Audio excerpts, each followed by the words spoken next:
কৰিছো আপোনালোকে ধৰিব পাৰিছেনে আৰু মই টাইটেলত লিখিয়ে দিছো যে এটো ৰসগোল্লা টাইপত কি বনালো আৰু ৰসগোল্লা নহয় হেতু সেইকাৰণে আপোনালোকে কনফিউজন মই ভাঙি দিছো হেতু মই বনালো আজি কেঁচা মিঠৈ আৰু কেঁচা মিঠৈ খাই মই নহয় আমাৰ ঘৰৰ সকলোৱে ভাল পায় খুব ভাল পায় সেইকাৰণে মাক আজি বনাব কলো আৰু আজি যেহেতু বুদ্ধ পূৰ্ণিমা মাক কলো বুদ্ধ পূৰ্ণিমা তেতিয়া আজি কেঁচা মিঠৈকে বনোৱা মায়ে মই দুইজনে মিলি কেঁচা মিঠৈ বনালো আৰু ভিডিওটো আপোনালোকৰ লগত শেয়াৰ কৰিম ভিডিওটো চাই থাকিব আৰু প্ৰথমতে কৈ লওঁ আপোনালোক যদি মোৰ চেনেলটো নতুন তেন্তে প্লিজ চেনেলটো সাবস্ক্ৰাইব কৰি লগতে থকা বেল আইকনটো ক্লিক কৰি অল কৰি দিব আৰু ভিডিওটো যদি ভাল পায় তেন্তে প্লিজ এটা লাইক কৰি দিব ঠিক আছে এতিয়া তেন্তে ভিডিওটো চাই লওঁ আহকচোন প্ৰথমে মই এইখিনি বস্তু যোগাৰ কৰি লৈছো আৰু মই ইয়াত লৈছো এয়া নাৰিকলৰ ৰুকা এক বাটি এটা নাৰিকলৰ গুটেটোৱে লৈছো আৰু এয়া আধা বাটি চেনিটো সোৱাদ অনুযায়ী আপোনালোকে ল'ব আৰু এটো ঘিউ লৈছো অন্নপূৰ্ণা ঘিউ আপোনালোকে যিকোনো ব্ৰ্যান্ডৰ ল'ব পাৰিব আৰু এয়া গাখীৰ লৈছো গাখীৰ এক পোৱাতকৈ অলপ বেছি হ'ব আৰু গাখীৰখিনি কেঁচা গাখীৰ লৈছো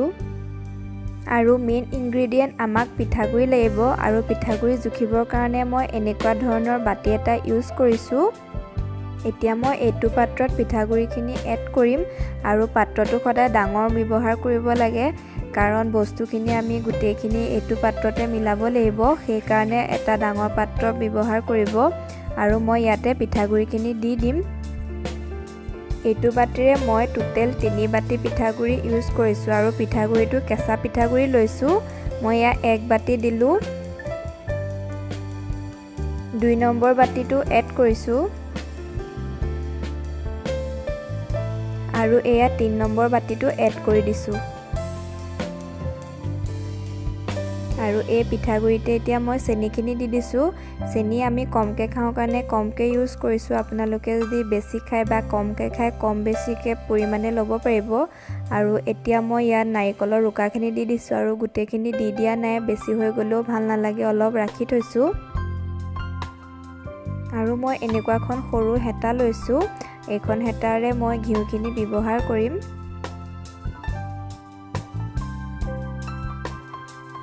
এইখন হেতাৰে মই প্ৰায় 1.5 চামুচ ঘিউ ব্যৱহাৰ কৰিছো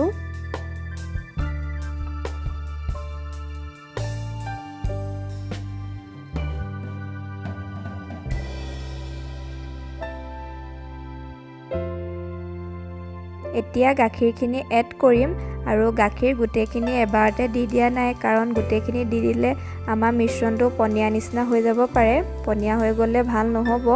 সেইকাৰণে অলপ এতিয়া ইউজ কৰিছো পিছত দৰকাৰ হলে আকৌ ব্যৱহাৰ কৰিম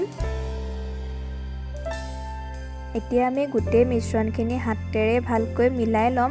আৰু হাতেৰে মিলালেহে গুটে মিশ্ৰণখিনি ভালকৈ মিলি যাব হেতা বা চামুচ ইউজ কৰিলে ভালকৈ মিলি নাযাব পাৰে সেইকাৰণে হাতে ব্যৱহাৰ কৰিব লাগিব আটা মথা নিচিনাকৈ গুটেখিনি ভালকৈ মিলাই ল'ব লাগিব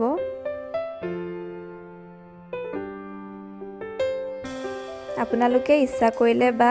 ভাল পালে ইলাচি পাউডাৰ ইয়াত এড কৰিব পাৰে আৰু কাজু বাদাম আদি থাকিলেও হেবিলাক মিহিমিকৈ কাটি ইয়াত এড কৰি দিব পাৰে তেতিয়া খাইও বহুত ভাল লাগিব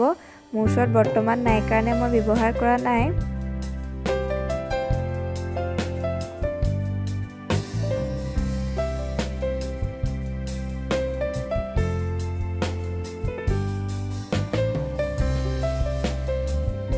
আমাৰ ইয়া মিশ্ৰণখিনি আগতকৈ গোটা টাইপৰ হৈ গৈছে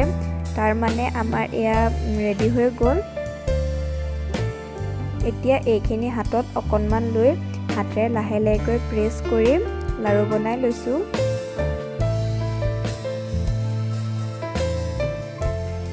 এয়া আমাৰ প্ৰথমটো লাৰু ৰেডি হৈ গ'ল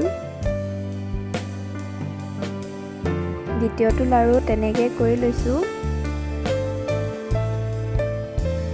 লাৰুটো কিমান সৰু বা ডাঙৰ কৰে সেইটো আপোনালোকৰ নিজৰ ওপৰত নিৰ্ভৰ কৰিব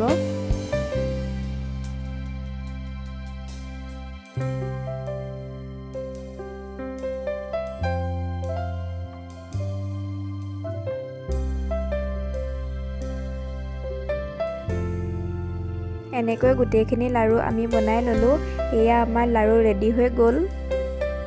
লাগিছেনে লাড়ুখিনি ৰসগোল্লা টাইপৰ? দেখিয়ে কিমান ভাল লাগিছে। মই এটা খাই দেখাই দিছোঁ দেই, কি টেষ্টি হৈছিলে খাবলৈ।